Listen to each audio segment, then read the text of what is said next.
Pengunjung dapat melakukan cek status atau lacak pemetaan data yang telah diajukan. Visualisasi data. Menu untuk menampilkan visualisasi data dalam bentuk peta maupun diagram. Ini agar data yang ditampilkan mudah dipahami dan lebih menarik. Pengakses bisa dengan mudah memilih data yang sesuai dengan cara memfilter di masing-masing katalog data yang telah dipilih. Layanan data Kementerian Kesehatan dapat diakses melalui alamat https://layanandata.kemkes.go.id. Data berkualitas, akurat, dan berbasis bukti.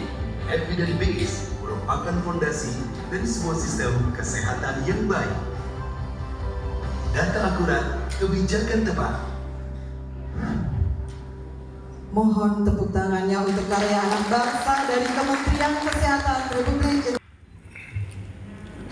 Yang saya hormati para eselon 1 dari Kementerian Kesehatan, rekan-rekan sekalian, wakil dari kementerian dan lembaga lain. Assalamualaikum warahmatullahi wabarakatuh. Bisa ada 3. Yang pertama, saya ingin memastikan bahwa semua kebijakan kita ini sesuai dengan namanya badan baru yang dibentuk yang Ibu Lisa pimpin, itu selalu berbasis data. Jadi kalau bisa pada saat kita mengeluarkan kebijakan, baik menterinya maupun dirjennya maupun gubernurnya maupun kepala dinas kesehatannya atau mungkin nanti Bappenas, Kementerian Keuangan yang terkait dengan sektor kesehatan itu harus berbasis data, harus berbasis data. Yang kedua, saya juga minta ke Ibu Lisa, usahakan ini sifatnya inklusif, sifatnya bersama-sama. Jangan analisa untuk kebijakan itu dibatasi di lingkungan Kementerian Kesehatan saja. Karena semakin banyak orang yang bisa memberikan masukan, saya sebagai menteri pada saat tanda tangan peraturannya akan lebih merasa nyaman bahwa apa yang kita terbitkan, regulasi itu bisa bermanfaat dan berdampak untuk masyarakat karena memang sudah dianalisa oleh banyak pihak. Jadi kalau bisa datanya dibuka dengan standar-standar security tertentu agar sifatnya inklusif.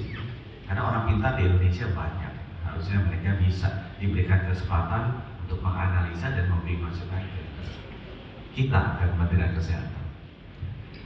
Dan yang ketiga, saya juga berharap ke Ibu Lisa bahwa data-data ini bisa dipakai untuk mendorong tempatnya Pak Nadiem, supaya agar penelitian di bidang kesehatan, penelitian di sektor kesehatan, Pak Nadiem dan Pak Handoko di itu benar-benar nantinya bisa lebih cepat lagi majunya, lebih berkembang lagi karena memang mereka mendapatkan akses data yang baik.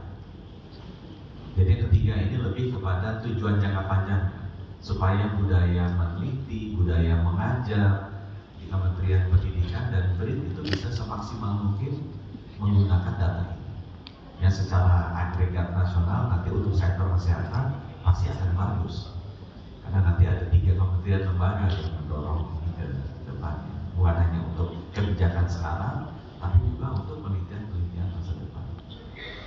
Nah, itu tadi harapannya ketika satu bahwa memang ini akan dipakai sebagai dasar untuk penerbitan kebijakan di semua kementerian dan lembaga. Yang kedua, ini untuk mendorong bahwa sifat inclusiveness, sifat keterbukaan, sifat kebersamaan itu supaya bisa terjaga. Dan yang ketiga ini untuk mendorong agar para peneliti, pengajar kita mempersiapkan generasi kita sekarang untuk masa depan nantinya agar jangan ketinggalan di bidang riset dan pendidikan. Nah, ada beberapa hal spesifik yang saya titip. Yang saya titip pertama kali adalah, Bu, cepat lakukan, ini bagus. Data sudah dikumpulkan oleh Mas Diaji, sudah dibuka oleh Ibu. Tapi buat saya sukanya lihat outcome. Jadi sebagus apapun peluncuran hari ini, kalau kemudian tidak ada yang pakai, ya percuma. Kalau tidak ada hasil yang keluar dari sini, ya percuma. Jadi kalau saya bilang cepat dilakukan, terutama untuk hal-hal atau program-program yang sangat terkait dengan transformasi kesehatan kita atau program-program yang memang budgetnya besar. Kan di contoh sederhana, di transformasi pilar pertama layanan primer untuk membeli antropometri ke 300.000 posyandu.